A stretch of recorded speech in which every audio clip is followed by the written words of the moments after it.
So now we're going to introduce what we call journaling or journalizing. This is the same thing we did in chapter 1 when we did the spreadsheet analysis of transactions, except I'm going to actually assign a debit and a credit to things. So these are the steps in doing the journalizing, but let's just go forward. I'm not worried about the steps. Let's go forward. Let's take a look at it. So when I journalize, it's called a journal entry. You will find a template called General Journal up on the week 1 and also in the files. So take a look at it, pull it up, have it available. So I will pause this while you go get a copy of the General Journal. Okay, so we're going to take the same transactions we did. On November 1st, Chris Clark deposited $25,000 in a bank account in the name of Net Solutions in exchange for common stock. Now here are the rules. First thing we're going to do is we're going to put the date in here on the date side. Okay. The second thing is we're going to figure out what account is debited because we always list the debit accounts first.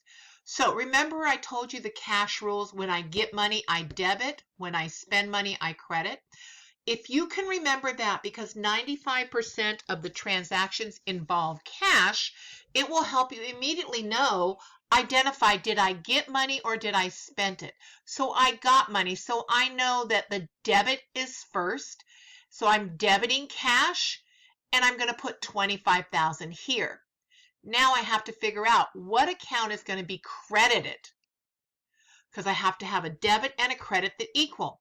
Well, this was in exchange for common stock. So notice that common stock is the credit account and it goes under the credit. Notice the indentations here. Since you're not doing this in class, I don't know how Cengage will handle it, but always the credit account is indented. Now finally, this is a description. This is step 4 of the steps. This is a very brief description of what happened in the transaction. Okay, so, and again, it's also indented again, issued common stock for cash. That's just so if anybody were to look at this, they know what actually happened. So this same transaction was the same one we did in chapter 1 where we put it on that spreadsheet. But what's happening here is I'm increasing my cash by doing a debit. I'm going to show you here with T accounts. These are representation of T accounts. And here's my equation. I increase my cash, I increase my common stock. So I have to increase both sides exactly the same. Okay, so then we're gonna skip a line. Actually, in Cengage, we don't skip lines. I'm sorry. In real life, if you were doing this manually, and you know nobody's doing it manually, you would skip a line. Okay, and so we're going to take each transaction one at a time and do exactly the same thing. But let me help you. Here are some common things that happened. And this tells you what do I debit, what do I credit. Receive cash on account. Well, I got money, so I'm going to debit cash and I'm going to credit accounts receivable. This is when customers pay what they owe me. Okay? If I purchase something on account, I would debit whatever it is I bought and credit accounts payable. Like supplies. If I buy supplies on account, I would debit supplies, credit accounts payable. Now, if I paid the people I owe, then I'm spending money, so I'm crediting cash and I would debit accounts payable. This is a great little handy chart to keep while you're learning how to do the journal entries. Okay, we're going to move to the next transaction. So this was transaction B. November 5th, we paid $20,000 for purchase of a land as a future building site. Right away, ask yourself, did I get money or did I spend it? Well, you spent it, so you know you will credit cash. So you have to figure out what account will be debited. Well, I bought land. It's an asset, so I'm increasing that.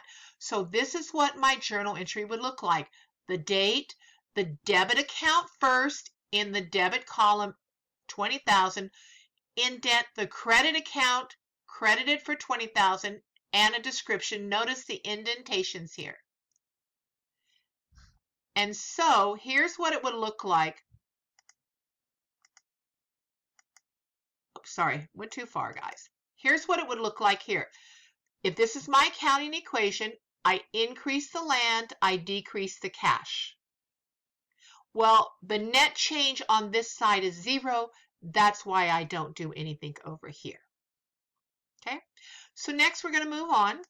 Here's transaction C. November 10th, I bought supplies on account for $13.50. Find out, did I spend money? No. Did I get money? No. I bought them on account. So the debit account would be supplies because I bought the asset for $13.50. And I'm going to credit accounts payable because I'm increasing what I owe. So here's my little arrows down here. Increase my supplies, increase what I owe. Okay, next transaction is D. November 18th, I received cash of $7,500 from customers for services provided. Did I get money? Yes. So cash is going to be debited. And what did I get money from? I provided them a service. That's my revenue account called fees earned. So I'm going to increase my cash. I'm going to increase my fees earned. So these are the first 4 journal entries. These are the same thing we did last chapter on the spreadsheet, but now we're doing debit and credit.